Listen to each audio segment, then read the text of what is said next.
Welcome to the Dallas Express Show as we draw near the end of a remarkable 2023. I'm your host, Sarah Zubiate Bennett. Today, it's our pleasure to introduce a distinguished guest, Arun Agarwal. As the CEO of Next, an eminent Dallas-based textile company, Arun brings a blend of entrepreneurial spirit and civic duty to the table. His commitment to the community is evident through his role on the Dallas Park Board, where he serves as Mayor Eric Johnson's appointee for 2 years, and as of September 2021, holds the title of Board President. Continuing his trajectory of service, Arun has been selected to chair the Community Bond Task Force Committee, a pivotal role in shaping the 2024 Capital Bond Program. This program promises to be a cornerstone for our city's growth, focusing on public safety, infrastructure, and meeting our most pressing needs. As we seg into discussing the historic landmarks on the Hop-On, Hop-Off Trolley tour that stand as testaments to Dallas's rich heritage, Arun's insights promise to be as illuminating as the city skyline. Join us as we explore how our past will influence the visionary strides we're taking into the future, with Arun Agarwal guiding the conversation. I'm going to actually have to reference this, Arun, because your list of accomplishments in your biography is so extensive. But our viewers and listeners are actually able to see a printout of your biography because it is too long for me to read off. You've demonstrated exemplary leadership as the CEO of Next, which is a Dallas-based textile firm. You serve as a Dallas Park Board President. The governor appointed you as the Vice Chairman of the Texas Economic Development Corp Board of Directors. But then locally, our mayor appointed you to serve our community even more by being chair of the Community Bond Task Force, which is really why I wanted you to come today. What I'm really wanting our viewers and listeners to learn about is how this bond, this approximately $1 billion bond, is going to help shape Dallas. Well, thank you, Sarah, again for having me this morning and for that kind introduction. Looking at my face, people always, first question they ask is, where are you from? And my answer is, I was born in India, but I was made in Texas. Yes. And that truly is one of the reasons, I try to give back in a way.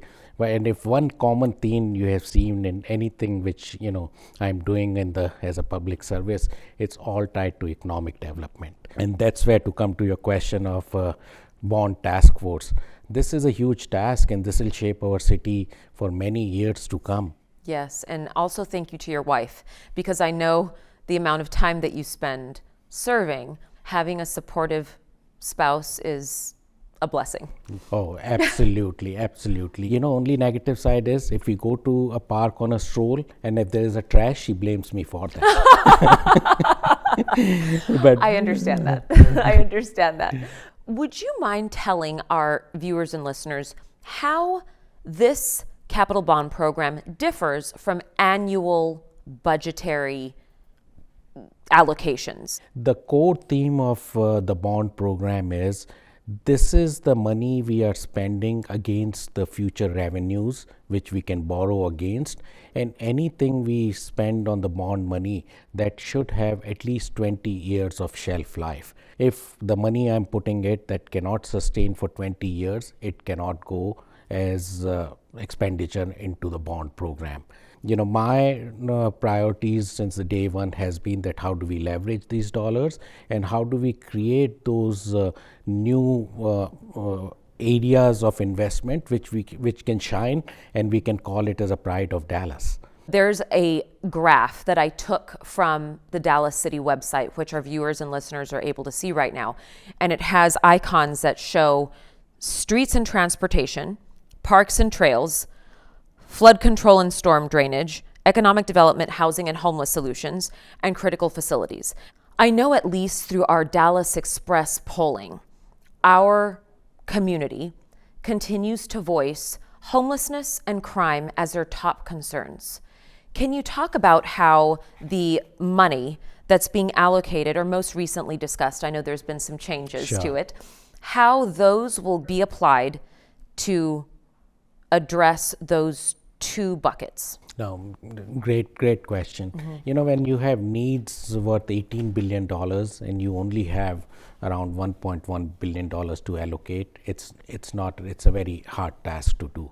So there is a task force which is supported by 5 subcommittees, and these subcommittees are pretty much the areas where you have mentioned. The subcommittees came back to the task force with an ask of $1.8 billion. Now, again, the money which city manager said we can have is $1.1 billion. So we had to see how we can, I say it's an expensive haircut, give that $700 million haircut to come for $1.1 billion. And that's where I think task force allocated these buckets, which you have seen in terms of mayor and city council has pretty much given their priorities as 3 Ps, public safety, parks, and we call it potholes, but streets. If we're looking at crime, how is this allocation of approximately $200 million going to help, and again, it's one particular bucket, right? Sure. $200 million approximately, going to help reduce crime? Is it $50 million that's going to be going towards the new Dallas police building? I want everyone to understand that public safety, when it comes to police officers, hiring and all, that's not part of the bond process. It is about how do we create that infrastructure to support public safety. And that's where this bond is going to do. I think by the allocation to the police academy, we already have state committed $20 million. So the least we can do is match that fund of 20 million, but we need to go above and beyond that. And the vision of that police academy for the which mayor has, and for the right reason, is to create a state of the art police academy which not only gives us the new workforce which we are lacking heavily. I think we are getting less officers which we can encourage to join than they are retiring. There is, I think other day I was hearing a data, we only are getting a net gain of maybe 11 officers in a year, where the need is at least 200 plus. That's because right. we can't find enough talent. That's right. And this police academy not only will meet our needs for the future talent, but at the same time it will become a revenue generation by providing a base for other cities in the country to come and send their officers for training. Moving over to the potholes in the streets, because oh my gosh, I'm constantly complaining in the car about the streets. Sure. How do you think spending more of this allocated money on streets and repair are going to help attract new people to Dallas? Well, I think street should not be about attracting new people. That's a basic amenity we owe to our citizens. And you're very right. I think our street needs work. I think there is maintenance which has been lacking. One thing we have to be careful as bond task force, that again I said the basic objective of the bond money is that it should be a capital improvement, and it should be a street which we redo, which will sustain for 20 years. Our maintenance should come to the standard levels with our budgetary allocations, that we are not talking about in the bond to repair the streets in the disguise of capital improvement. Exactly. I couldn't agree more with you on that. Thank you for addressing that. Tell me where your role stops. So the money is allocated. Let's say $375 million is allocated towards streets and transportation. Okay. Who is responsible for ensuring that that money is spent on street repairs? And the second part to that question, how are you determining who gets priority in those repairs? Sure. So as I mentioned, there is a street and transportation subcommittee, and they really have done the heavy load. Linda Coop, the chair of that amazing person. Yes. Then heavy work gets done with her subcommittee, and there are, we have equity scores, we have need scores. Every street has a grading from A, B, C, D level. Based on those, the subcommittee now allocates those dollars to the street level. And what we are recommending, it's coming from the ground, it's coming from the citizens' recommendations, it's coming from those 90 plus volunteers who are giving their time to do it with no vested interest. I don't think there can be a better non-partisan recommendation which can go to the council. Yes, I agree. And clearly, parks are near and dear to your heart. Sure. And the most recent figure I've seen being allocated for parks and trails are what, 350 million? Yes. Roughly. Can you give us any details on what that 350 million will bear in terms of fruit? Absolutely. Well, one thing, since I'm here, I want to address. People have said I'm biased towards parks. Let me make it clear, yes, I am. There is no doubt about that. Yes. That's the reason Mayor appointed me, because that was one of his priorities as well. At the same time, is this bias for a reason? Of course, it's for a reason. Our parks are not only quality of life, which the new employees looking, for which the people are looking when they are trying to call Dallas as a home. It's besides quality of life, it's economic development. Trails which we are building, they are not only quality of life, they are transportation. I have seen kids getting on bicycles and going on the school, which their parents would not allow earlier. You talked about public safety. Parks are about public safety. We took those parks right across South Oak Cliff High School, which you used to find drug paraphernalia. We made that into a park with the exercise equipment, with outdoor lighting connected to the trail. The area has transformed. So parks actually should not be looked only as some fancy green space. It's meeting multi-purpose objectives of what our vision for the city should be. Now, having said that, I think of $350 million, $75 million have been allocated to the partnership match. With that $75 million, we are going to get more than $400 million, which our partners are going to match. Can there be a better return on your investment than this? We did a study with HRNA. Every dollar invested into park, you bring $7 worth of economic return every year.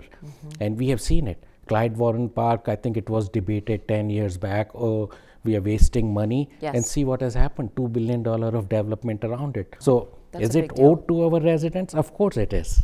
As far as I understand it, the economic development, housing, and homeless solutions have been altered to be 100 million. Right? Can you talk to us about how this is going to help those experiencing chronic homelessness have shelter? Chronic is the right word you have said. We are, allocating money for facilities like Bridge, which needs an upgrade which can be. And at the same time, after that, I have not seen a serious plan where this would go. And for both housing and homeless, if we do it without a plan, then it'll be like those hotels we bought and we've been sitting there without being used. So there need to be a bigger focus, which is more than a bond money, on the homeless solution. And I think we were talking, you mentioned about San Antonio's Haven for Hope. That's the plan we need. And without that plan, just for the allocation, money will be just going to the developers to make them rich. Is there anything else that you want to add that can help our viewers become excited about what's to come? The city of Dallas is at a level of renaissance. We are seeing the number two. Texas is the fastest growing state in the country, and two cities which are leading it is Dallas and Austin. Truly, and Dallas have more resources. We need to grow south. If we don't grow south, Dallas cannot grow, and that's where the resources has to go. And one thing I would request, I think few council people, I won't name them, they have started a campaign of hatred. Yeah, they might not agree, but please don't start campaign of hatred around what the priorities of task force is doing. You have power to change it. We are doing what we are hearing from public and what the best allocation of resources would be. So just be careful about how you are using your words in your office, which is coming across as hatred right now. Thank you for that, Arun. We continue to lose a lot of our core in Dallas to a lot of our suburbs. But I do believe that by having a certain percentage of this allocated to Dallas, like you said, by growing south, even within our downtown space, to liven our downtown, Absolutely. we must do that if we're going to retain and attract talent in our city, which is very magical and, as you said, on the cusp of really continuing to grow as an international influence. Yeah. So Sarah, and I'm a little older than you, but when we graduated, we used to see, okay, I'll go to work in Seattle because Microsoft is there, or I'll go to Illinois because Caterpillar is there. Today, that's not happening. I know. Today, employers are going where employees are. And guess where employees are going? Where there are good parks, where there are good school, museum districts, where there are good sports team. And Dallas is excelling in all of them, but we can do much better. So with what we are doing, I think it automatically becomes part of economic development. Thank you so much for your insight, Arun. I appreciate you being here. Thank you, Sarah. My name's Dina. I will be your tour guide today. How y'all doing? Yeehaw! Well, that was the best yeehaw today.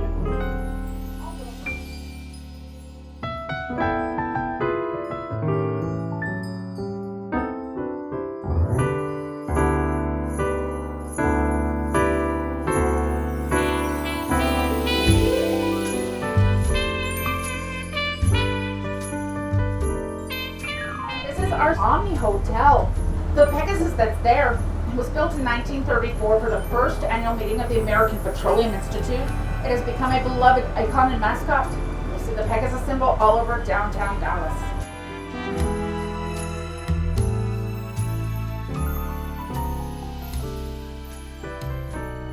Coming on our left is a view of Pioneer Plaza and the Shawnee Trail statue. People like to climb on top of the statues and get a picture while riding them.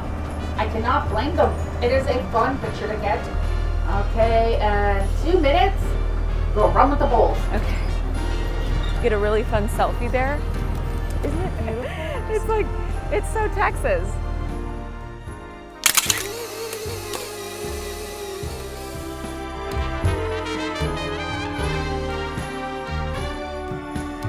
About a block ahead of us, Lee Harvey Oswald allegedly shot and killed our 35th President of the United States. The very first X marks the spot where Kennedy was when the shots first rang out. The second X marks the spot where Texas Governor Conley was sitting in the same vehicle. Further in the central lane is the third X. That marks the spot where the motorcade came to a pause after the shooting. To the right is the grassy knoll and picket fence.